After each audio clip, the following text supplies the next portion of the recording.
تبارك الذي بيده الملك وهو على كل شيء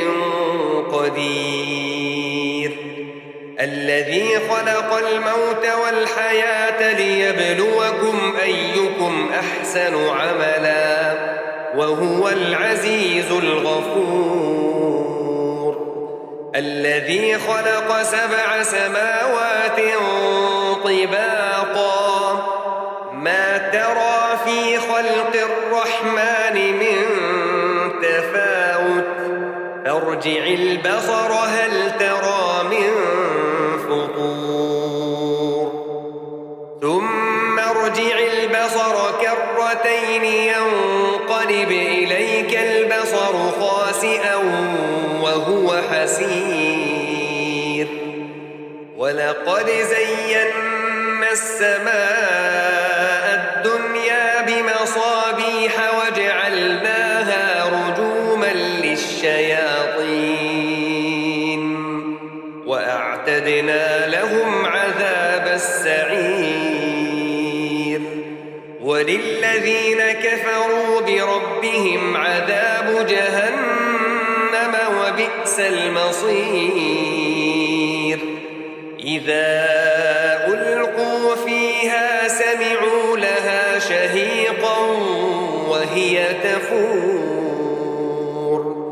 تكاد تميز من الغيظ كلما ألقي فيها فوج سألهم خزنتها ألم يأتكم نذير قالوا بلى قد جاءنا نذير فكذبنا وقلنا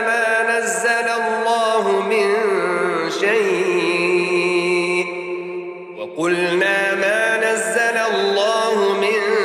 شيء إن أنتم إلا في ضلال كبير وقالوا لو كنا نسمع أو نعقل ما كنا في أصحاب السعير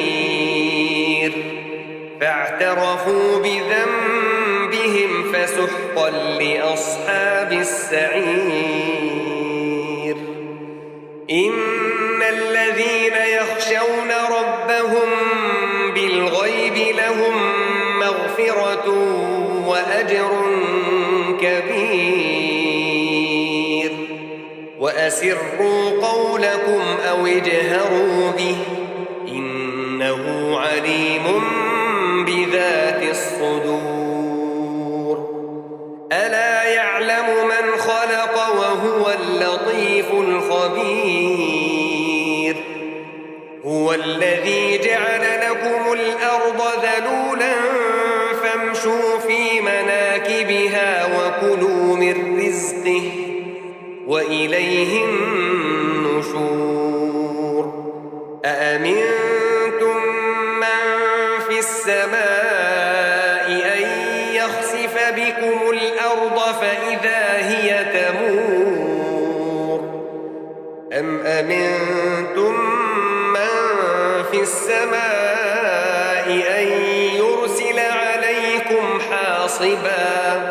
فستعلمون كيف نذير ولقد كذب الذين من قبلهم فكيف كان نكير أولم يروا إلى الطير فوقهم صافات ويقبضن ما يمسكهن إلا الرحمن إنه بكل شيء بصير أمن هذا الذي هو جند لكم ينصركم من دون الرحمن إن الكافرون إلا في غرور أمن هذا الذي يرزقكم إن أمسك رزقه بل لجوا في عتو ونفور أفمن يمشي مكبا على وجهه أهدى أمن يمشي سويا على صراط مستقيم قل هو الذي أنشأكم وجعل لكم السمع والأبصار والأفئدة قليلا ما تشكرون قل هو الذي ذرأكم في الأرض وإليه تحشرون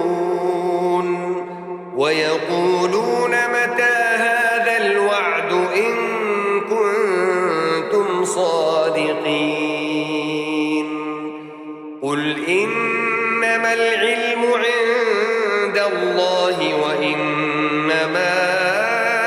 أنا نذير مبين فلما رأوه زلفة سيئت وجوه الذين كفروا وقيل هذا الذي كنتم به تدعون قل أرأيتم إن أهلكني الله ومن معي أو رحمنا فمن يجير الكافرين من عذاب أليم قل هو الرحمن آمنا به وعليه توكلنا فستعلمون من هو في ضلال مبين قل أرأيتم إن أصبح ماؤكم غورا فمن يأتيكم بماء